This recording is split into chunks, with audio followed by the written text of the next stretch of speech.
Satu hal yang sangat berbahaya di dalam kehidupan kita sebagai orang beriman, secara khusus sebagai pengikut Kristus, adalah kita semakin dekat dengan manusia, dengan dunia ini,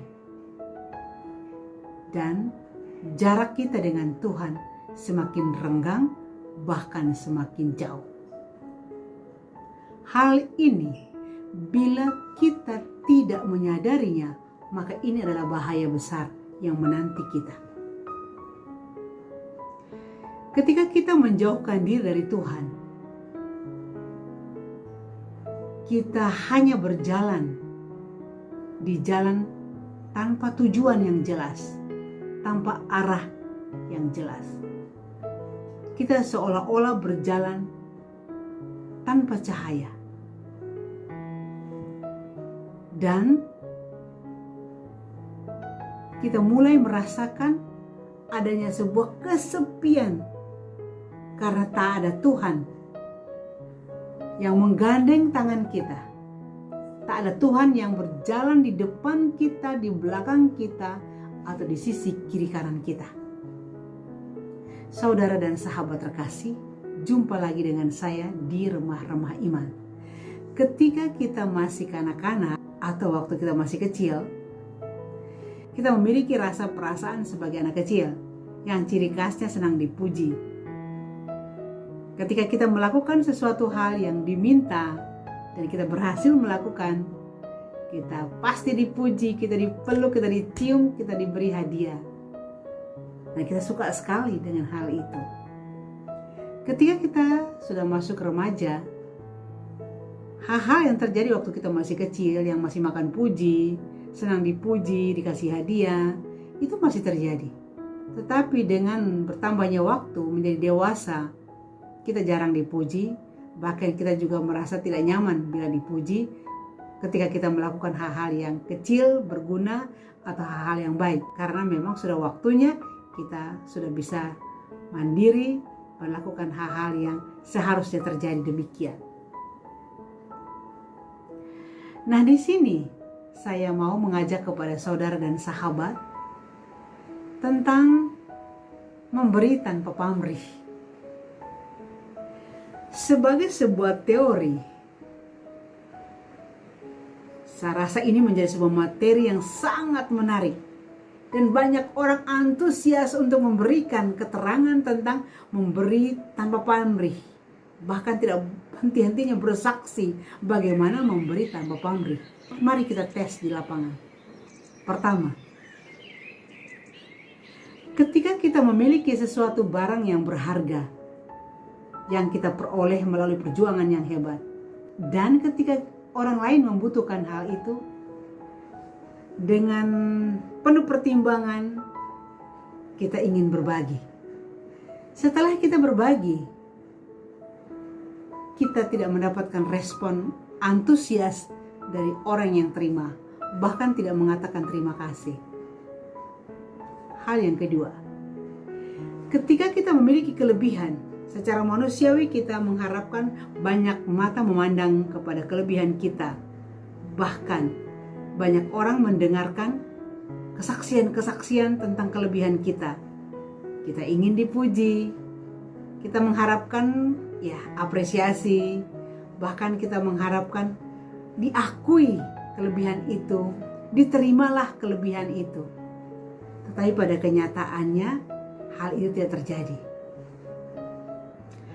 Hal yang ketiga, ketika kita merasa bahwa kita sudah berjuang luar biasa, sudah berkorban untuk keselamatan seseorang atau sekelompok orang yang dalam situasi susah, kemudian mereka tertolong dan terselamatkan berkat kehadiran kita di sana. Dan setelah mereka memperoleh apa yang mereka harapkan, mereka inginkan itu, kemudian mereka melupakan kita.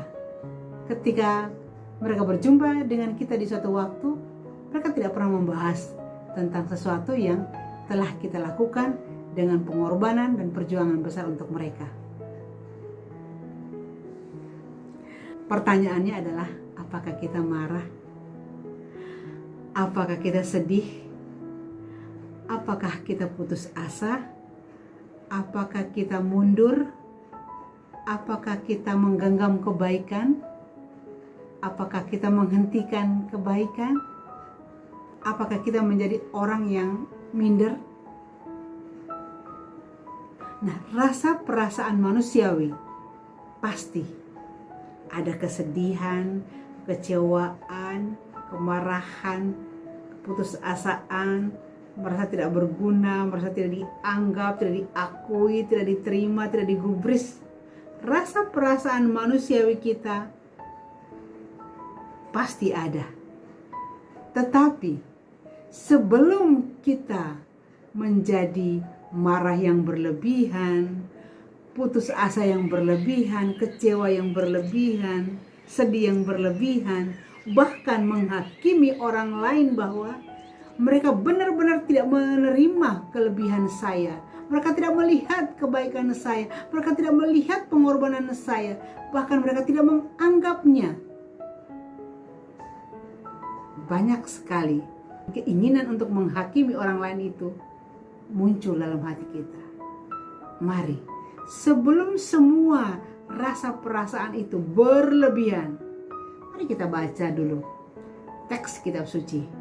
Injil Matius bab 20 ayat 28. Apa yang Yesus katakan?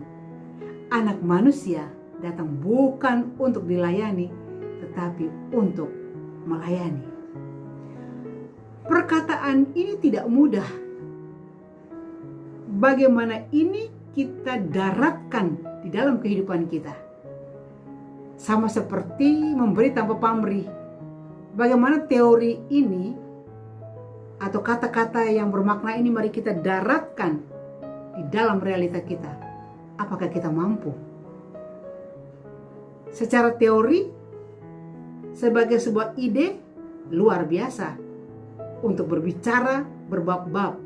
Tetapi mari kita letakkan di dalam sebuah realita. Ketika kita tidak dianggap, ketika kita tidak diterima, tidak diakui, tidak digubris, apakah kita akan mundur? Mari, inilah saatnya kita mengerti dengan benar apa arti memberi tanpa pamrih.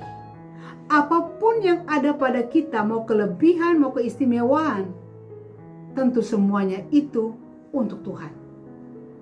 Di dalam kelebihan kita maupun di dalam kekurangan kita, di dalam keistimewaan kita, spesialnya kita, biarkanlah mata orang memandang kepada Tuhan yang luar biasa, yang istimewa, yang patut dibanggakan, dipuji dan dimuliakan.